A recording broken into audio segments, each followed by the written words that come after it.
Now we are going to move forward in our program with the topic. The topic comes with the alliteration: Trump, trade, and tariffs, protecting economic resilience in an era of disruption. To moderate this session, I'm pleased to welcome Mr. Enoch Wu, founder of Forward Alliance, to the stage. Please join me to welcome Mr. Enoch Wu. As he walks onto the stage, I would also like to invite the following panelists to join him on the stage.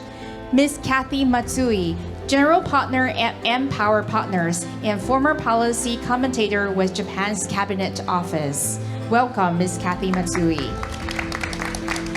Ms. Mara Rudman, Practitioner Senior Fellow at CAPRI and Distinguished Professor at the Miller Center of Public Affairs of University of Virginia. Welcome, Ms. Mara Rudman. And also Dr. Alicia García Herrero, member of the board at CAPRI, Chief Economist for Asia Pacific at Natixis and Senior Fellow at Bruegel. Welcome. And now with our moderator and panelists settled in, now, Ms. Enoch, the floor is yours.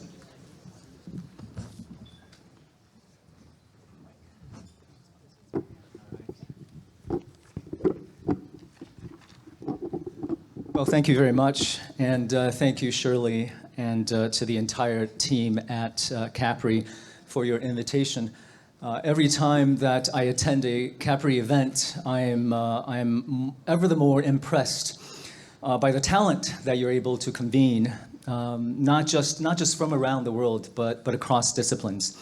As we look around this auditorium here, I'm sure all of you will agree that the representation here speaks to the impact that CAPRI has been making.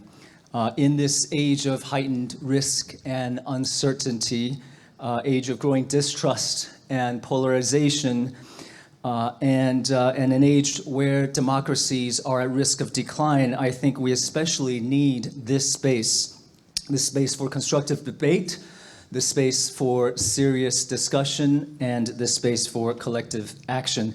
And so it is my honor to share the stage with our panelists here today, who bring with them a wealth of experience from government to academia to finance and the private sector, as policymakers, as researchers, as investors, covering Asia, Europe, and America.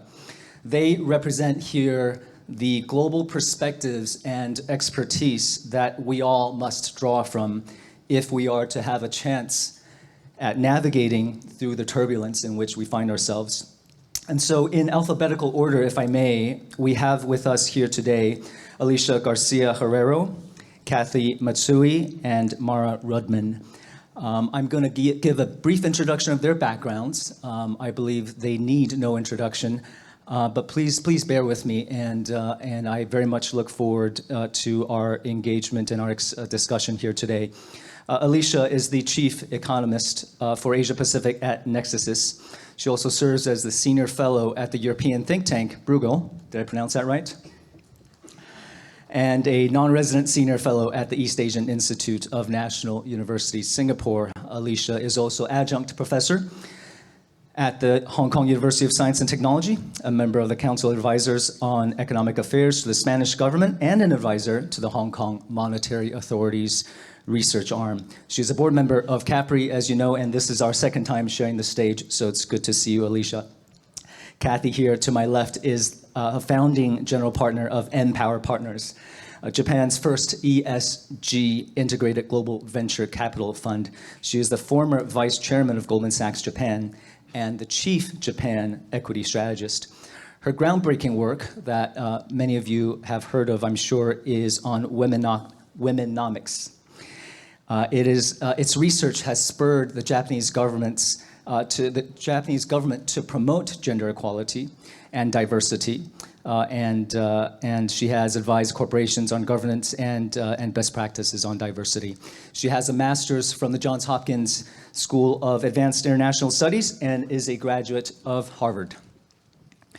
Mara Finally, last but not least, is a James D. Schlesinger Distinguished Professor at the Miller Center at the University of Virginia, where she runs the Ripples of Hope project.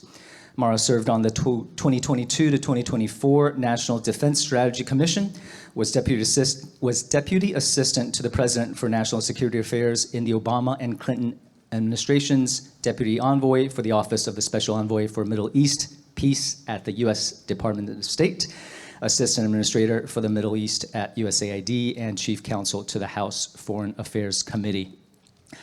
Please, everyone, let's give them a warm welcome. Thank you. I was at the Munich Security Conference this February, and immediately following U.S. Vice President J.D. Vance's speech on the floor of the event, I heard two sounds, one figuratively and one literally. First was this collective gasp as the air seemed to be sucked out from the event hall. But the second, the literal sound I heard came from a European gentleman standing next to me who uttered, he said, quote, "We are seeing a change of alliance," end quote. And in the last few months, we have witnessed a series of shocks to global systems, first in security, and then in humanitarian and global health work, as we've just heard from the panel just now, and now in trade and economy, which is what we're here to discuss. And I want to invite each of our panelists here to open with their assessment on the impact of the Trump administration's approach to trade and tariffs from the perspectives of investors, policymakers, and industry. Then we'll drill down on a couple ideas, and time permitting, we'll take some questions from the floor. And finally, I'll ask our panelists to take us home. You can see I'm trying to get through. There is a clock right in front of us with a very clear, and someone doing this to me. So.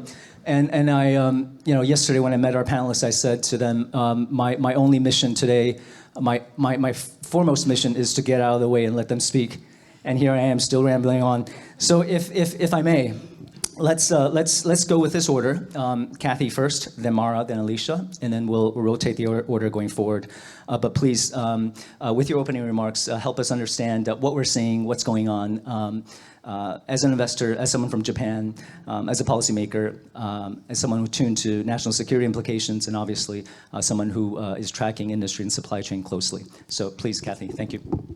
Sure, thank you very much. And my first thanks to Shirley for inviting me. Shirley and I go way back from our Goldman days, and I remember you talking about CAPRI before this was even anything real. So congratulations and kudos to you and your team for what you've built. It's truly extraordinary. I used to work at Goldman Sachs as a macro analyst, and this was like my world every day. I was used to all these conferences and wearing this kind of clothing. And now I'm a venture capitalist, so it's kind of, I have to adjust my brain to this sort of topic again. But look, from an investor's perspective, I think it's pretty simple. Events, crises, unpredictable incidents happen all the time, right? Cycles are somewhat predictable, but there's always something that comes, out of left field. And I think in this particular instance, it's very clear to many people I speak to that, if you're an investor in equities or debt instruments, that it's very hard to rely on historical models now, right? When they were, you could make these assumptions, you could tweak the model, this way and that, and spit out some kind of scenario that could get you to, 60, 70%-ish probability of an outcome. But with that, very difficult to do these days.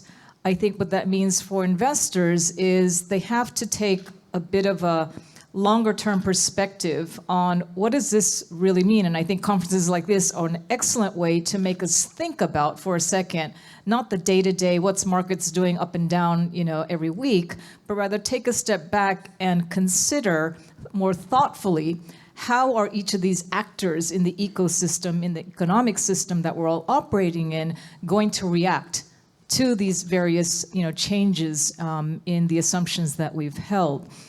I live in Japan, I'm Japanese American, and I came to Japan, or went to Japan, in the early 90s.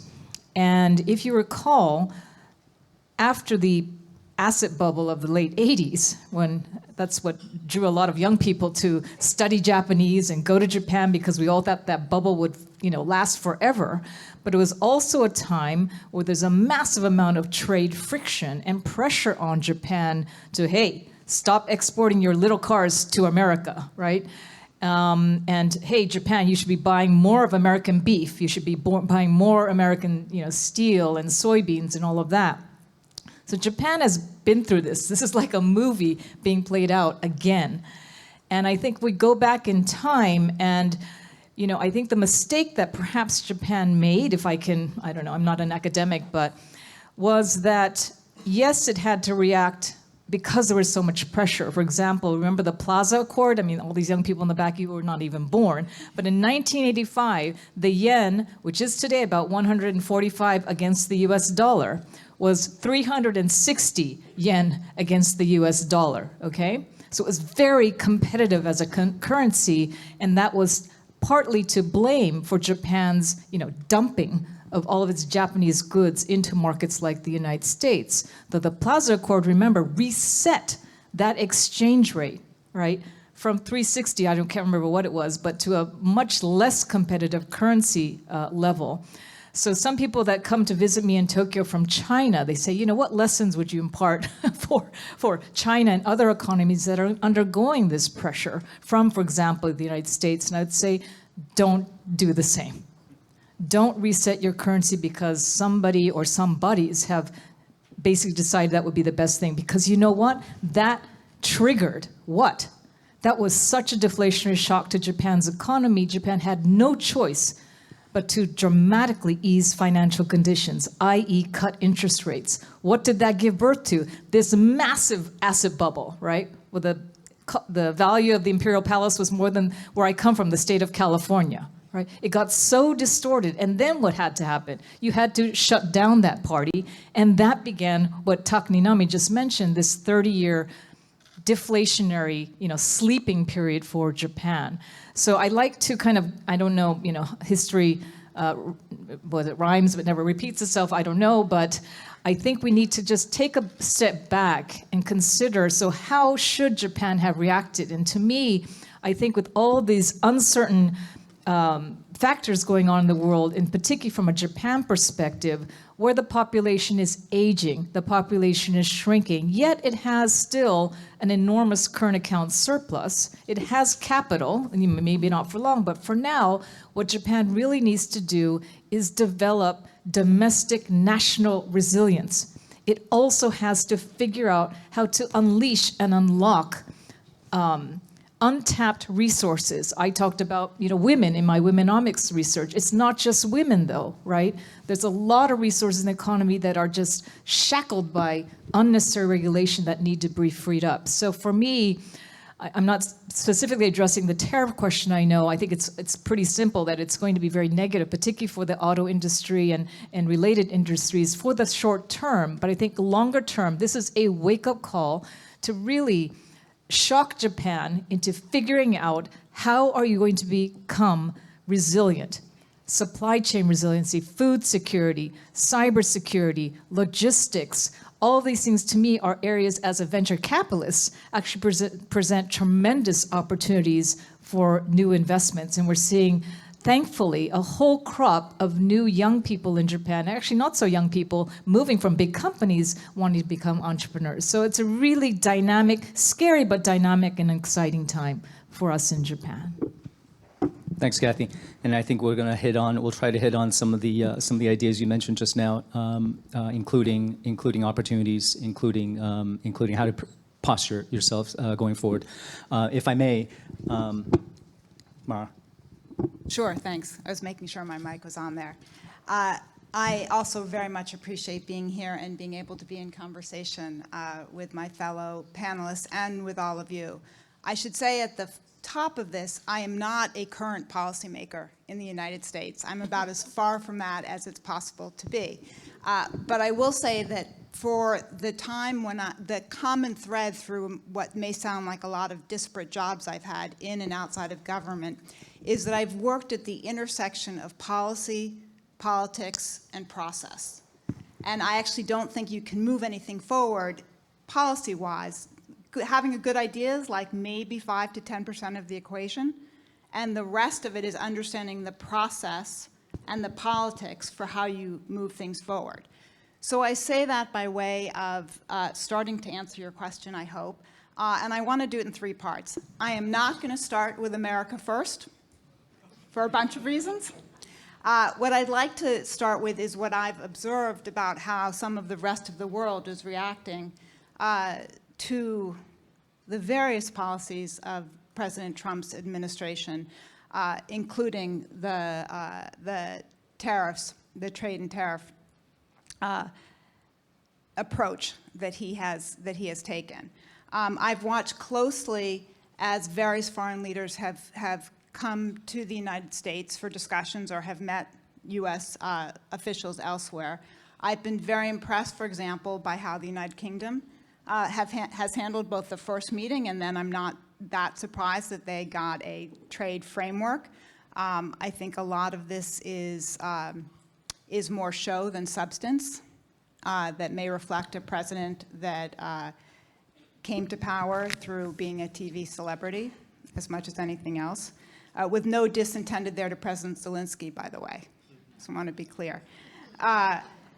But so Britain has been very effective in how they've handled this administration thus far. I thought actually Japan on the first visit, which I think may have been one of the first visits prior to the announcement of the tariff policies, again, took a very measured approach, seemed to recognize the type of president that they were dealing with, unique as he may be, and approached it effectively. I also think Mark Carney was another example in his meeting in the Oval Office and how he handled it. But I also think we should talk about the Trump effect in terms of, I don't know if there's anyone who contributed as much to Mark Carney's election in Canada as President Trump did.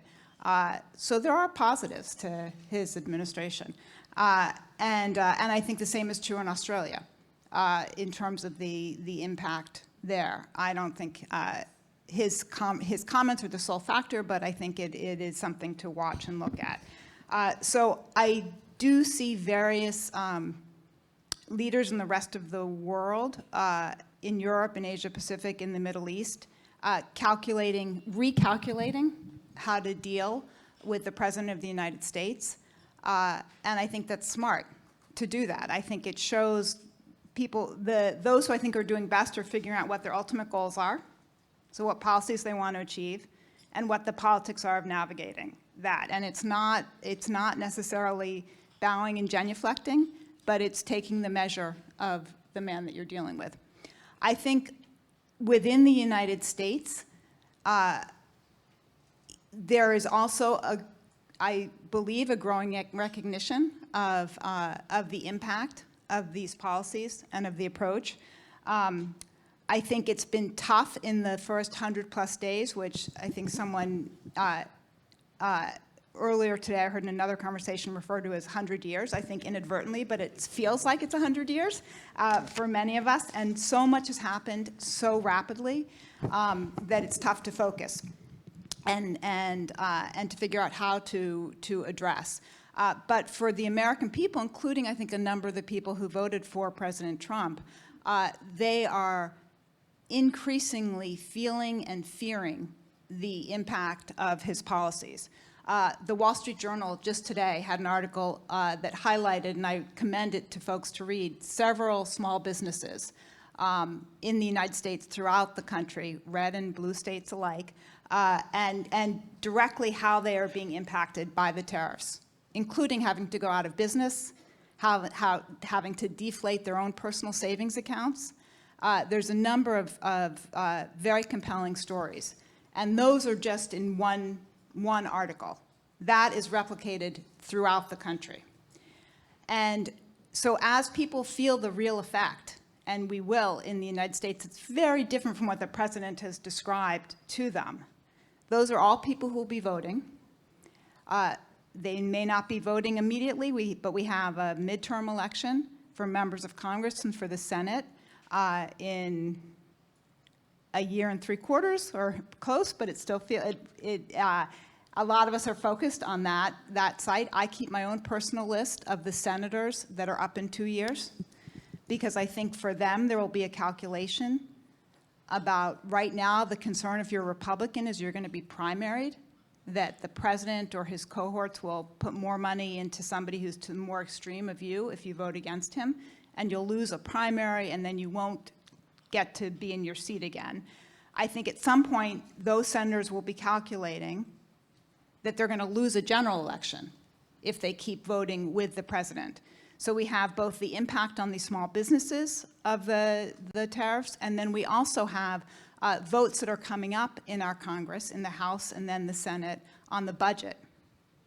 And so these are domestic issues for us, but again with profound implications, because things like Medicaid are almost certainly going to be cut. And that's going to impact red states, Republican states, even more than blue states, for reasons I won't go into here. But there are going to be very tough votes, and members of Congress are going to be on record, and they know that. And so I think we'll start seeing, again, those impacts as we build to our midterms.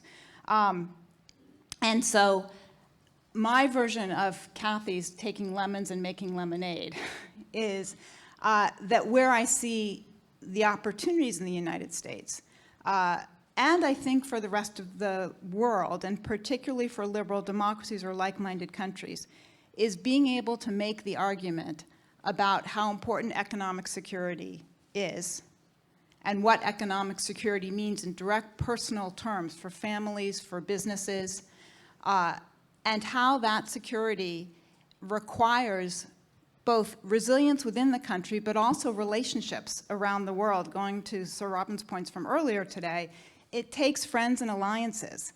When I worked for President Clinton, one of his kind of standard ways of thinking about the world, which I think was followed by both President Bush's and President Obama, is that the United States needs to go with others everywhere we can and go it alone only when we must. And that was because he saw that, and I think most other United States presidents have seen that, as directly in the United States' interest, in our economic interests and in our security interests. And so I think there will be people in the United States pushing the narrative and showing the examples of how economic and national security are linked, and how, for the United States, they are undergirded by the rule of law. And I actually have a little prop that I brought up on that point, which is our Constitution. And our Constitution is actually, I think, like a national Bible, to the extent that there is one. And I have this with me, and you can see it's well used, because I've always carried it around with me. Because when I worked as a chief counsel at the House Foreign Affairs Committee, and when I worked in the White House, there are often times where I found, to make my arguments, it was more powerful to open it up. And I will say there was a point in the White House where I was told by the National Security Advisor that perhaps I didn't understand that the President of the United States wanted this funding for a particular purpose. And I said, I understand that, but I have to go to the other end of Pennsylvania Avenue to the Congress, and they're going to tell me they're Article 1, he's Article 2. And they're the ones who write the checks. They're the ones who provide the money. And so that, at some point, as I said, there are going to be votes in Congress on these things. And then Article 3 is our courts. And the United States courts at this point are what many of us are relying on. And there have been a number of opinions working their way up to the Supreme Court. We've also had a Chief Justice who has very much pointed out publicly the value and the independence of our court system. So I think we are seeing in the United States at this point a real live test of the strength of rule of law and of how it undergirds our national and economic security. I think the rest of the world has long relied on that a contract with the United States means something. I think we currently have a president who may not have the same appreciation that many in the rest of the world, and certainly many in our country, have for the rule of law. But I think that we will see how courts challenge him and how it works. And that's where I see the opportunity, that it is possible that the United States comes out of this stronger. I think alliances in terms of the rest of the world and new partnerships, maybe not with the United States. The United States may have to play catch up in 2 or 3 years' time. But I think it's an important test. The United States has come back before from rough times and from not necessarily living up to our values and our interests, and I think we can again. Thanks, Mara. Alicia, would you like to? Thank you. So I know we're short of time, but I want to spend a minute thanking Shirley and Harry, because what I'm going to say would not be possible without you, because we've been discussing this thing since I remember, even before Trump, for that matter. And I think what I'm going to say probably, resonates. And I also want to thank Sir Robin. I can't even put the sir because, in Spain we don't do that, as you know. But because what you said is what I'm going to say on an economic front. And there you go. I'm going to start right away. I'm going to add 2 T's. We have Trump, trade, and tariffs. And I want to add Taiwan and team. And you'll get that team, hopefully, if I get to the end. I'll be very quick. I'm going to talk about why we're here. Because it's not only about Trump. I wish it were only about Trump, because, that would be easier. There is an underlying reason why we're here. And I'll try to explain that. And where we're heading, with the blip of the communique that will come anytime soon on a US-China deal. It's not going to be any type of relevant deal, so where are we heading? And what is it in for Taiwan? And the team, that's the team. So on the first thing, why are we here? I think, after, again, reflecting with friends for so long, I think we're here because we have to be here. I know it's tough to hear this, that, it all looks like, somebody slightly crazy, sorry to say that. No, we're here because the world is basically divided in 2 fronts. And Sir Robin said it very clearly, but this started even before, probably, you wrote your wonderful book, because this is about 2 incompatible economic models. You'll hear me because I'm an economist, so everything I think is, on the economic lens. When China enters the WTO, China was a small economy. And it's not only China. There's many deep state, non-market economies that are basically becoming larger and larger. Nothing wrong with that. It's a choice, okay? I mean, I'm not saying that that's a bad or a wrong model. I'm just saying it's incompatible with the market economy. Because the way in which deep state, sometimes even democratic, it doesn't have to be non-democratic, don't get me wrong. I mean, there are deep state countries with a semi-democratic, let's put it this way, system. Maybe eventually it is no longer democratic. Basically running a model of, it's a mercantilist model, by which, you basically, when we say Trump doesn't think win-win, yes, but frankly, that was the case before Trump. The mercantilist model, I'm not talking about the US, I'm talking about countries which run basically wiping out everybody else's benefit. And you can do that in many ways. You can do that through industrial policy, through deflation, through both, which is the case today, and that's China. And frankly, maybe I would do the same if I were China. I'm not saying that I wouldn't do it. Maybe I would do it because I want to develop, I get it. But the point is that once you put these 2 systems together, they just don't work. So because this is so fundamental, the way forward, which is my second point, is clear. There's no alternative. It's either you converge, so, market economies, which is probably where Trump is heading, become deep state, state-driven economies with a big industrial policy, reshoring, I do my stuff, I consume, I produce, Or the other side becomes a market economy. That is not going to happen. We've been waiting since I remember, and China is not going to become a market economy. That we know. So if neither of the 2 become true, and when I say the US, I could talk about Europe or, for that matter, many other economies in the world, then there's only one way out, which is bifurcation. And that is what's going to happen. So when we talk about Cold War, we also basically see the reflection of that, or even the other way around for that matter. Maybe it starts with the economy. And that is what is pushing that Cold War. So our economies are bifurcating. You just have to look at the numbers. It's very obvious. Now the question is, moving to Taiwan and the team, what is your team? Because if you don't know what your team is, you'll basically be a bystander in this bifurcation. It might be better to be a bystander. Sorry, Switzerland was a bystander in the Second World War, it did well. So I'm not saying that a bystanding option is not a good option. I am nobody to judge. But the truth of the matter is that you need to know where you are or where you want to be. I'll read later. If I read that now, I won't be able to know what I'm saying. I'll finish very soon. So basically for me, here, when I talk about Taiwan and the team, is really the following. The team is not the US. It is not the US. And actually, I would rephrase what I just said. It's not Trump. Trump is not going to be there forever. I don't know what's coming next, but what I know is that when I play in a team, I don't play much, but say I play in a team, the team is not the captain. It's everybody else. And if the captain gets hurt, or actually the captain gets, whatever, the team doesn't like the captain, they choose another captain. They just force another captain.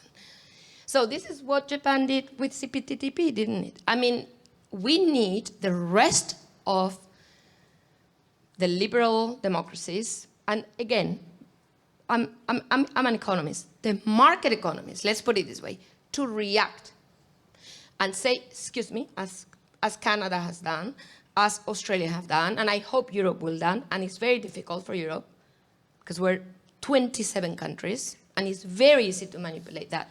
But hopefully, we can just say, I'm sorry, we don't like the captain. Not that you're out of the team, but you sit at the bench and you wait until you're back to your senses. That's what we need to do. Now, is Taiwan in this team? And this is for Taiwanese to decide. But that the world is moving in these two teams, this is so clear, like, the light out there.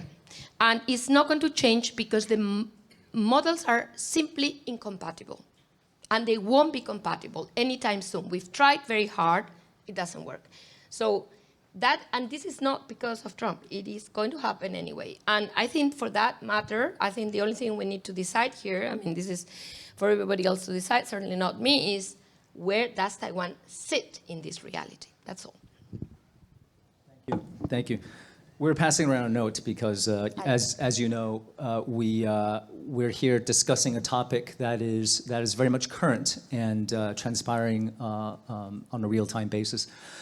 And for example, just now across on our phones, it's been announced that following this weekend's meeting in Geneva, the U.S. and Chinese representatives have come to an interim agreement to suspend the reciprocal and retaliatory tariffs for 90 days, and as part of that agreement to reduce the U.S. on China tariffs from 145% to 30%, and then China on U.S. tariffs from 125% down to 10%.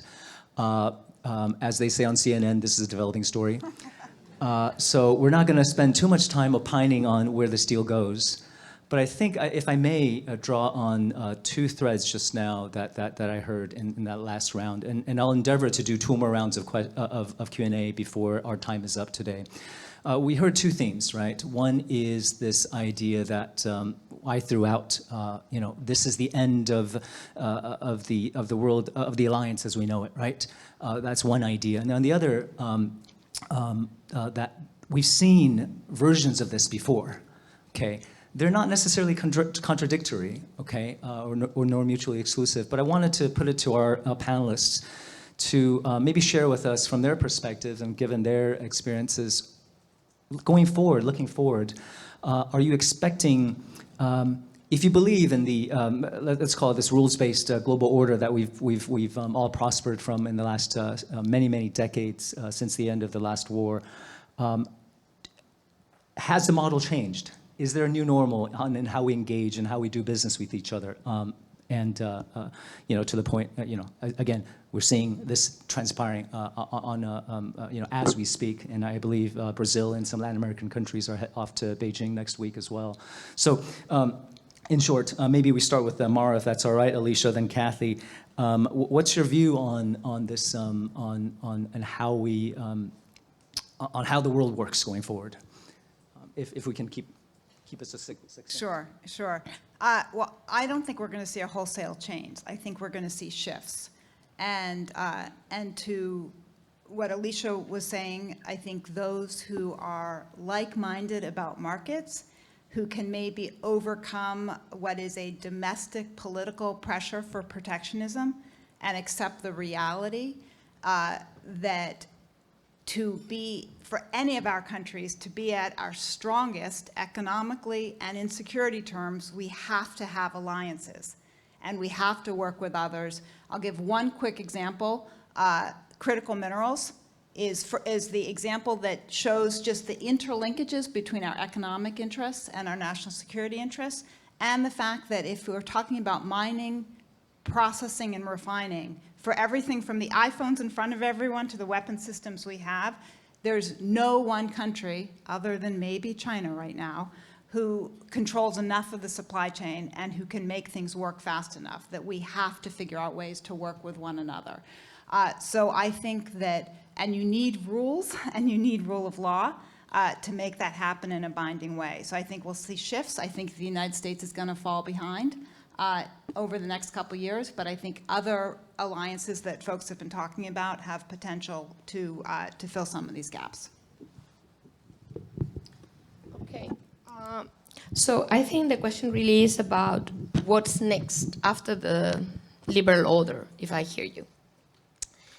Well, in this idea of bifurcation, which comes from the fact, you just said it very clearly, that because there's no trust, you cannot accept interdependence, which is basically asymmetric interdependence, let's face it. I mean, I think the US depends much more on critical raw materials from China, on, ibuprofen for that matter. I mean, things that are imported at 90+% from China.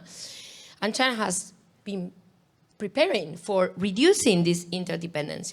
You think about the cloud, think about, tech, so because of this, I think it's very hard to think of, that bifurcation has to happen because you need to reduce the interdependence because you don't trust the other one giving you that dependence. So that being said, that kind of divorce, if you want, slowly but steadily, and surely slower because the consequences are dramatic. So, you do this more smoothly. You just can't pay the price. Inflation in the US, deflation in China, overcapacity. So we're going to do this more smoothly, but the direction is clear. Now, in this kind of steady divorce, there used to be a house, an apartment that was shared. What was that? The liberal order. That was the WTO, the UN, everybody was there inside. So now the question is, who keeps the apartment? This is the question. Who keeps the apartment? Who controls the WTO if it remains in place? So, if you're living if you have the person living, so Trump, jumping and closing the door and leaving, this is very dangerous for the, sorry to say, market economy team, because how are you going to have a say in those institutions?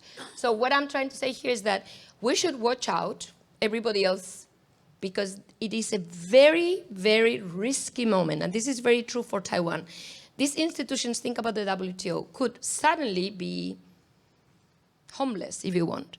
And I think this is something we all need to work on. It's kind of, okay, the liberal order is not working, but is there a way to keep it functioning? I think Europe is very aware of this. If there's anything Europe is aware of, is how do we keep these international organizations, this multilateral system working? Main reason is, if you empty it, It will be controlled, and it might be really very different from what you have in mind. Yeah, absolutely agree with Alicia. And I think that the debate and conversation, if you're sitting in Japan, is, and I'm an American, is that the US, and if you just look at, it's not my opinion, if you just look at opinion polls in Japan about how people view the United States of America, and I think this probably goes for countries in Europe and other parts of Asia as well, is that that level of respect, or, you know, this is the country that's the guiding light, that sets all the rules, has gone down. There's no question in Japan that that's the feeling. And maybe it's associated with lack of trust and dependency, whatever. But the fact of life is that if that is true, then Japan, then Taiwan, then other countries need to fill that vacuum. Now, how they do that, you know, there's all these different alliances, all these acronyms of different organizations across the globe.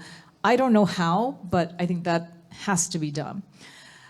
On a completely or somewhat unrelated topic, I just had to, it really resonated with me, Mr. Lim from Temasek's comment about, what did he say about free trade has resulted in countries, I guess, jobs, the quality of jobs is just not as good as it once used to be. And I'll go further in saying that from a Japan perspective, the level of inequality, of course Japan is also unequal, but the magnitude of inequality that we see in many parts of the world is astounding.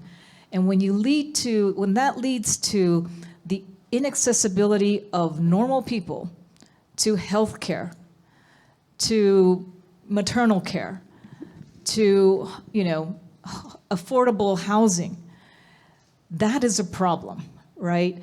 And so get away from politics, Mr. Trump, just leave that aside. What is the world that we're looking at for our children and the generations to come? And I'm a little bit biased because I'm an American living in Japan for almost 4 decades. My kids have been riding the subways since they were like 8 years old on their own. I have never worried about them at night walking around.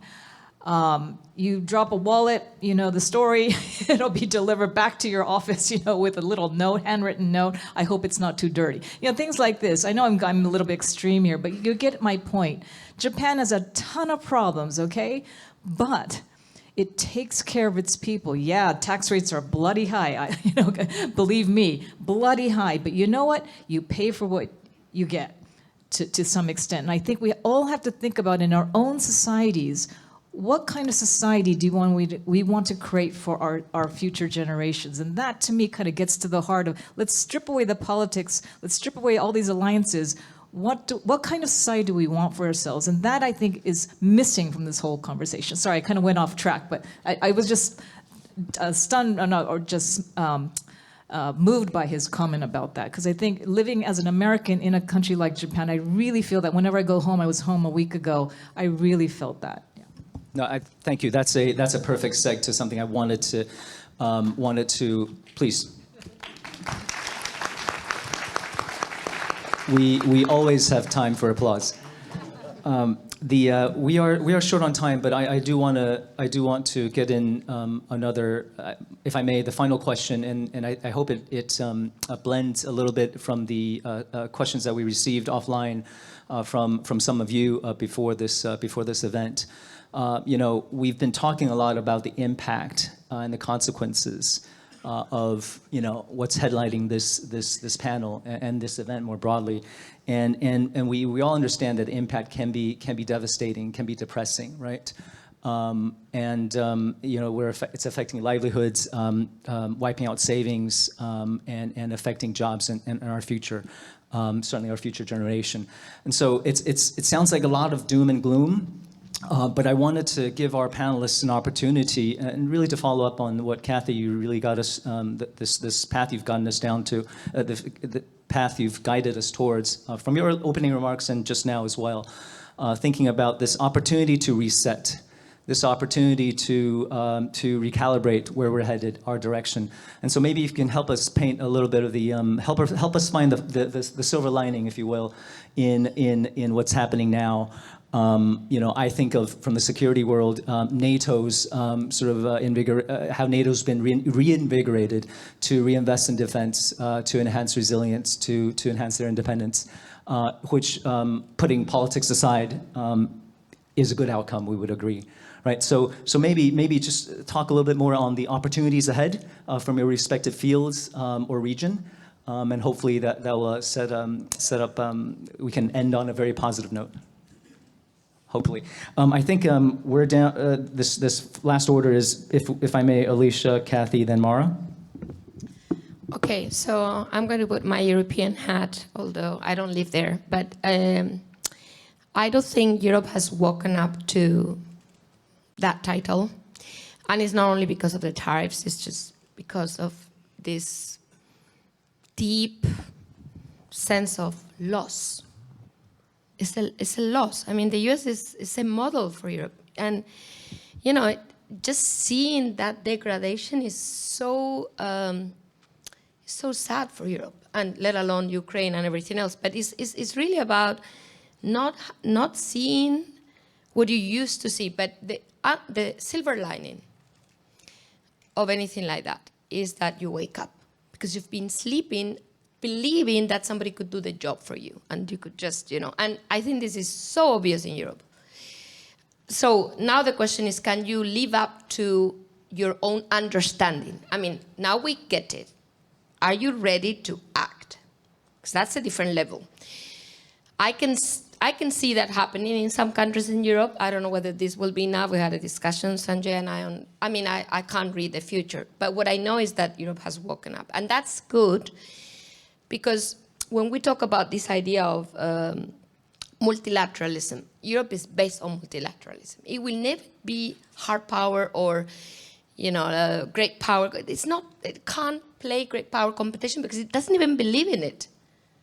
And I think having poles in the world that do not believe in great power competition is in itself a good thing for the world.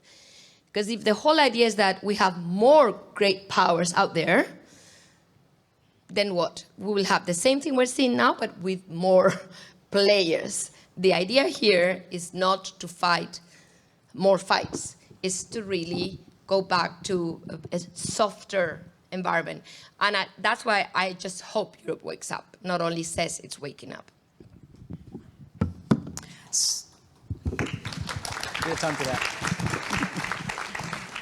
I'll just add, so I'm living and working in the world of startups, and we invest both in Japan but also outside of Japan. So every day I listen to pitches by very passionate, energetic, young people like all of those in the back of this room.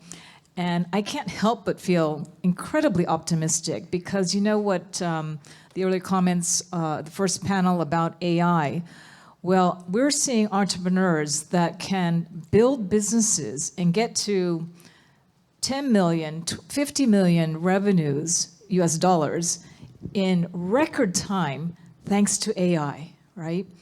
And when we talk about all the world's problems and all the doom and gloom, well, that to me is, what did he say earlier also, the same gentleman from Temasek?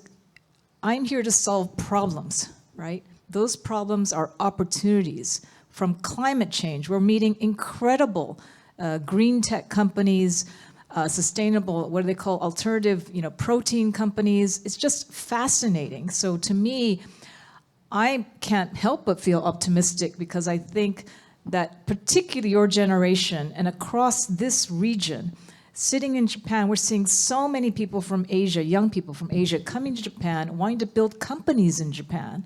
It costs really nothing to hire an engineer, by the way, in Japan. They're very cheap. But it's so exciting to see the collaboration happening across borders within Asia. So I'm super excited. I hope there are more Taiwanese young people and people from everywhere to come to Japan and build together. So let's build a brighter future together.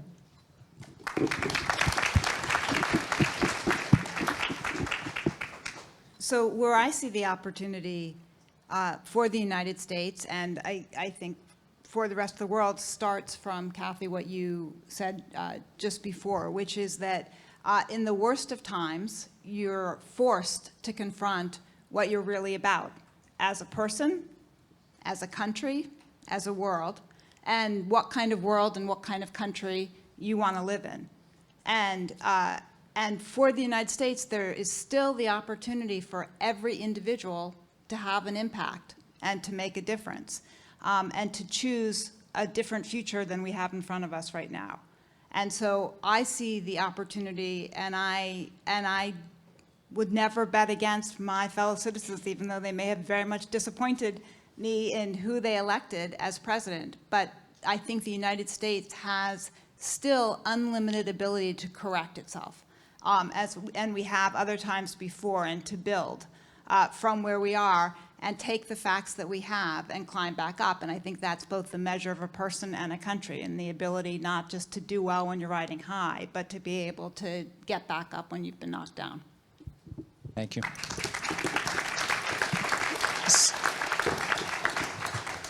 Selfishly, I would love nothing more than to continue this conversation, but I know that if I carry on, Shirley is smiling at me from the front row. I will never get invited back. But it goes without saying, it's very clear that 15 minutes is not enough for the distinguished panelists we have on stage with us here today. It's clear that each one of them can headline an entire event on their own. Given the limited time, I hope that we've heard pieces of insights here that allow us to all go back now, because the next step is to go back and act on and develop the insights and threads that we've that follow up on these threads that was just mentioned just now. Indeed, because so much is at stake. I also think back to Chairman Lim's from Temasek, his comment earlier on globalization and how the end of globalization came about probably when it stopped providing jobs that ensured good wages. And I think that's a good theme to come back to, because even though on printed above us, behind us on the screen, is the topic. The topic of this panel is economic resilience, but the implications certainly go far beyond the economy, go far beyond markets and returns, because it affects confidence. More than confidence, it affects our jobs. More than jobs, it affects our politics and our security. So in other words, economic resilience really is the foundation to our democratic resilience. And so our democracy depends on us getting this right. I want to thank our distinguished panelists here for sharing the stage, for being generous with their time. And I would, as our last collective action for this afternoon, with me at least, if I can invite all of you to give our panelists a very, very, very warm round of applause. Thank you. Ladies and gentlemen, please continue with the applause to thank our panelists and also our moderator for doing such a fantastic job, and also pointing out the silver lining for all of us, and we can go back home and take action and build the society and future we want together.